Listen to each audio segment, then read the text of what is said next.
The vast majority of people could tell that The Marvels was going to be another disappointment for the MCU, but I'm not sure if anyone knew just how big of a disaster this would turn out to be. Between the multiple delays, the rounds of reshoots, the editing problems, the screening issues, and all the behind-the-scenes drama, on top of the fact that this might end up being the biggest box office failure they've ever seen, The Marvels is quite frankly a shit show. And then when this big Variety article dropped, revealing so many bombshells about the MCU, it included some things about The Marvels, like the fact that Nia DaCosta went to work on another movie while she was still in post-production for The Marvels. The Marvels test screening has middling reviews. Director began new movie during post-production. And that has really been at the center of so many things. The fact that this very inexperienced director, Nia DaCosta, who had basically done nothing, and really most people looked at it and thought maybe this is like a diversity hire for Marvel. You give her a $300 million movie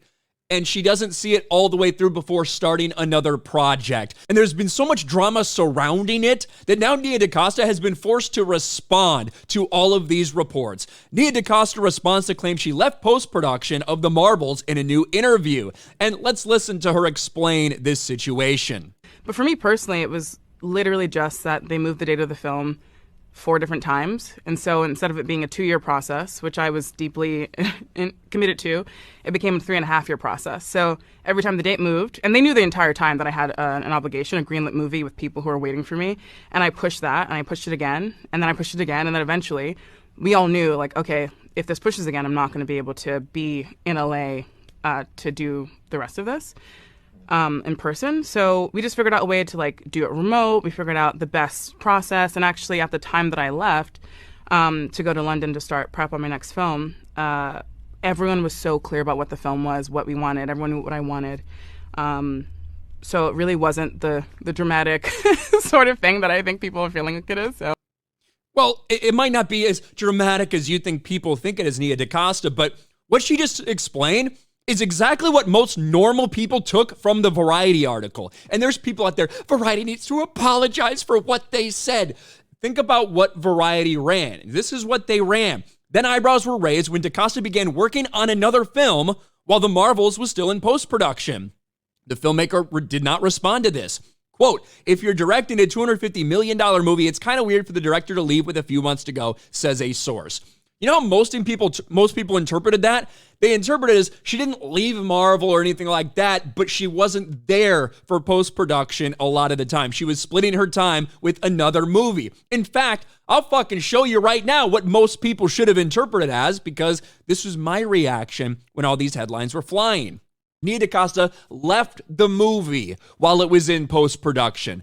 I don't know if I would necessarily say that she left the whole movie, but she went to work on a different movie while she was in post-production for The Marvels. While she was supposed to be there overseeing everything, most of her time was spent doing something else. So even if she didn't officially step away from the project or leave the project entirely, she wasn't present the way you would expect someone to be, especially when their movie is an absolute shit show. And you can even go to further down. When I take these quotes and analyze it, and spoiler alert, interpret it exactly the way that apparently it went down. That Nia DaCosta, during post-production, left to go work on another movie and did things remote and wasn't as engaged as she would have been had she been there in person. If you're directing a $250 million movie, it's kind of weird for the director to leave with a few months to go. And that is obviously the quote from whatever source they had for this Variety article that people are using, that she left the production. The way I interpret it isn't that she just picked up and left. My interpretation is that her attention was very split and not what they would have expected for somebody, an inexperienced director, by the way, that they gave a massive fucking project to. And that's not what they were expecting. And so, to me, that is the most reasonable way that people should have been interpreting the Variety article. And it sounds, according to Nia DaCosta's own words, like that's exactly what fucking happened. Now, you can talk about this delay. Oh, it got turned into a 3.5-year project. Maybe some of that is because you were part of a massive shit show that needed 4 weeks worth of reshoots. Maybe that's part of the problem. Maybe part of the problem is how you ran the entire thing, and maybe the fact that Marvel hired her in the first place when she had no business being on a project like this. But all it does is add to the drama surrounding this movie. We're only a couple days from the release of this thing. The box office projections are all-time low, like all-time worst disaster we've ever seen for the MCU for opening weekend. That's what we're talking about legitimately for the Marvels. When you look at the tickets that are being sold for pre-sales, they're tracking lower than something like The Flash. It opened at $55 million. We could legitimately be looking at something that opens to $50 million for the MCU. That would be unheard of. The worst we've ever seen. And now, even more drama surrounding the production continues to come out. Let me know your thoughts about all this in the comments section below. Smash a like button, subscribe to the channel, ring the bell for notifications, share this video out there, and I'll talk to you later.